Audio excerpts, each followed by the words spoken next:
Hello guys, मैं Khushi. Welcome to the news talk channel. हर दिन की नई खबरें पाने के लिए हमारे चैनल को सब्सक्राइब कर लीजिए और साथ के साथ बेल आइकन को भी दबा दीजिए, जिसकी वजह से आप और हम साथ में जुड़े रहें और आप तक हम नई नई न्यूज़ पहुंचा पाए। तो चलिए आज की न्यूज़ शुरू करते हैं। हेलो गाइस, मैं खुशी आपका स्वागत करती हूँ द न्यूज़ टॉक चैनल में। सुबह हो चुकी है तो बढ़ते हैं नॉन स्टॉप खबरों की तरफ, जो जानना आपको काफ़ी ज़्यादा ज़रूरी है देश भर में क्या हो रहा है। और उस दौरान ही बहुत ही जल्दी आने वाली है 3 मई, जब लॉकडाउन दूसरा खत्म होने की आबादी है। उस दौरान ही प्रधानमंत्री, दूसरी राज्यों की सरकारें क्या सब चीज़ें कर रही हैं, क्या कदम उठाए जा रहे हैं, नए नए क्या सब बातें हो रही है कोरोना वायरस को लेकर, हम सब चीज़ों के बारे में हम आपको बताएंगे। पर उससे पहले अगर आपने हमारा चैनल अभी तक सब्सक्राइब नहीं किया, चैनल को सब्सक्राइब कीजिए, बेल आइकन को दबाइए। जानकारी अच्छी लगी तो कमेंट बॉक्स में कमेंट करते हुए जरूर जाइए। इस वीडियो को लाइक कीजिए, शेयर कीजिए। कोरोना वायरस के चलते हुए हम लोग काफ़ी ज़्यादा लोग इतनी ही बात सोच रहे हैं कि कब अच्छी खबर आएगी, कब पता चलेगा कि कोरोना वायरस की वैक्सीन मिल गई है। उसी दौरान ही कोरोना से जंग के बीच अच्छी खबर आ चुकी है। 7 दिनों से 80 जिलों में नहीं मिला है कोई कोरोना वायरस। चलिए जानते हैं क्या है ये पूरा मामला, कहाँ कौन से हैं वो जिले जहां पर संक्रमित की एक भी अभी पुष्टि नहीं हुई है। केंद्रीय स्वास्थ्य मंत्रालय ने मंगलवार को वीडियो कॉन्फ्रेंस के जरिए विभाग के स्वास्थ्य संस्थाओं के साथ बातचीत की, जिसमें उन्होंने बताया कि पिछले 7 दिनों से देश भर में 80 जिलों में संक्रमित का एक भी नया मामला सामने नहीं आया है। वहीं बीते 28 दिनों से 17 जिले में कोई संक्रमित नहीं मिला है। तो गाइस सोचिए कि अगर ये संक्रमित मामले अगर कम हो जाए तो हम लोग फिर दोबारा से वैसे ही खिलखिला उठ जाएंगे, वैसे ही बाहर जाएंगे। पिछले 7 दिनों से 80 जिलों में कोई ताज़ा मामले सामने नहीं आए हैं। 47 जिले में पिछले 14 दिनों से कोई मामला दर्ज नहीं किया गया, जबकि 39 जिलों में पिछले 21 दिनों से कोई मामला सामने नहीं आया है। वहीं 17 जिलों में पिछले 28 दिनों से एक भी मामला नहीं आया है। स्वास्थ्य मंत्रालय ने बताया कि पिछले 14 दिनों में हमारे ये मामले दुगने होने के दर 8.7 रही, जबकि पिछले 7 दिनों से ये दर 10.2 है। वहीं पिछले 3 दिनों से ये दर मोटी तौर पर 10.9 है। इसके अलावा स्वास्थ्य मंत्रालय के डॉक्टर्स ने वीडियो कॉन्फ्रेंस के जरिए मंगलवार को दिल्ली के उपराज्यपाल अनिल विजय, स्वास्थ्य मंत्रालय सचिव जैन और भी काफ़ी सारे लोगों के साथ कोविड-19 निगरानी की जो बातें हैं वो सब चीज़ साझी की और बातचीत की। स्वास्थ्य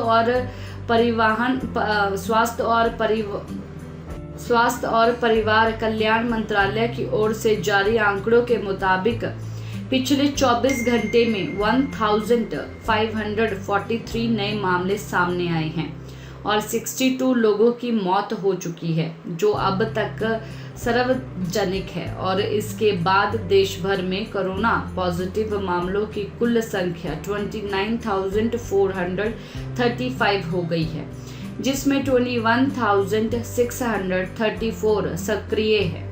6,869 लोग स्वस्थ हो चुके हैं और उसी के साथ 934 लोगों की मौत भी हो चुकी है।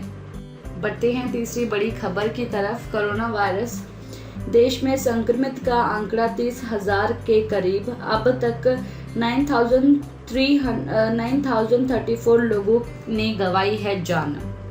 आप सब लोगों को पता है कि ये जो विश्व महामारी है ये लगातार बढ़ती ही जा रही है और उस दौरान ही साइंटिस्ट जो है, डॉक्टर्स जो है, सफाई कर्मचारी है, पुलिस कर्मचारी हैं, जो डॉक्टर्स है, हर जगह पर सिर्फ और सिर्फ एक ही कोशिश किए जा रहे हैं कि इस कोरोना वायरस को कैसे ना कैसे करके रोक दिया जाए, लोगों को आराम की सांस दी जाए, लोग घर से बाहर जा पाए, अपने काम काज कर पाए, क्योंकि इस कोरोना वायरस ने जो जिंदगी है उसको रोक सा दिया है। और उस दौरान ही त्योहार जो है उनकी शक्लें ही पलट दी है। चीन से पिछले वर्ष दिसंबर में शुरू हुए विश्व महामारी कोरोना वायरस कोविड-19 का प्रकोप भारत में लगातार बढ़कर ही आ रहा है सामने। देश में दिन प्रतिदिन संक्रमितों की संख्या में बढ़ोतरी ही देखी जा रही है।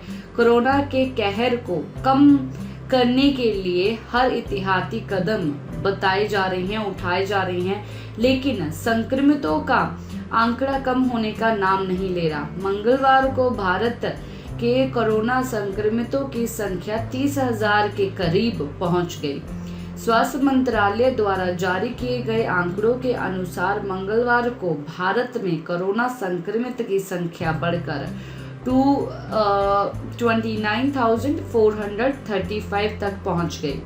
वहीं अब तक 934 लोगों की मौत हो चुकी है। देश में पिछले 24 आवर्स में 24 घंटे के दौरान 1543 नए मामले सामने आने के साथ ही संक्रमितों की संख्या 30,000 के करीब पहुंच गई है। इस दौरान ही कोरोना संक्रमित के कारण 62 लोगों की मौत होने से मृतकों का आंकड़ा 934 हो गया है। मंगलवार को स्वास्थ्य मंत्रालय द्वारा जारी किए गए आंकड़े के मुताबिक कोरोना से संक्रमित लोगों की स्वस्थ होने की जो रफ्तार है वो भी तेज हुई है और 29,434 जो मामलों में से 21,632 कोरोना के सक्रिय केस है और 6,868 केस मरीज हैं और उसी के साथ जिन्हें अस्पताल से छुट्टी मिल चुकी है। स्वास्थ्य मंत्रालय की जारी रिपोर्ट के मुताबिक कोरोना वायरस का प्रकोप देश के 32 राज्यों में फैल चुका है। इसी वायरस का प्रकोप अनेक राज्यों में अधिक देखने को मिल रहा है।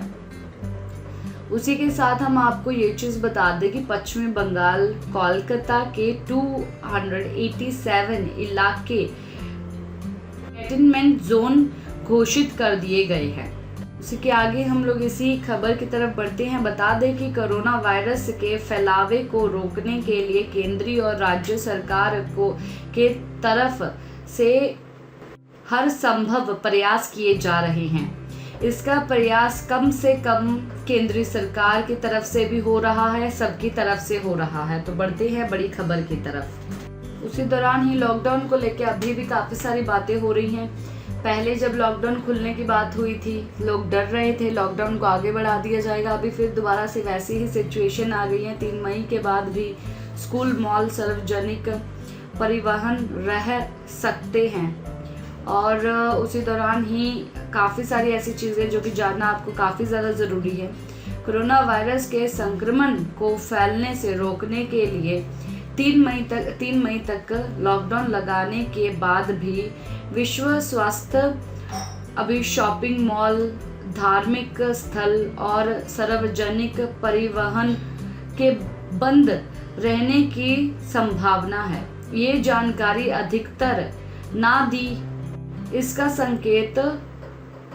इसका संकेत सोमवार को प्रधानमंत्री नरेंद्र मोदी और सभी राज्य की मुख्यमंत्रियों की 3 घंटे तक चली मीटिंग में भी मिला।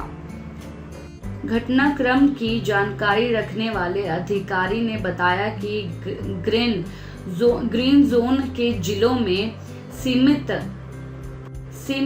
संख्या में निजी वाहनों की आवाजाही की अनुमति दी जा सकती है, लेकिन रेलगाड़ियां और हवाई सेवाओं की बहाली की फिलहाल कोई संभावना नहीं है। उन्हीं के साथ ही बताया कि इस बात की संभावना है कि मई के मध्य में कुछ स्थानों के लिए सीमित आधार पर रेल और हवाई सेवाएं शुरू की जा सकती है।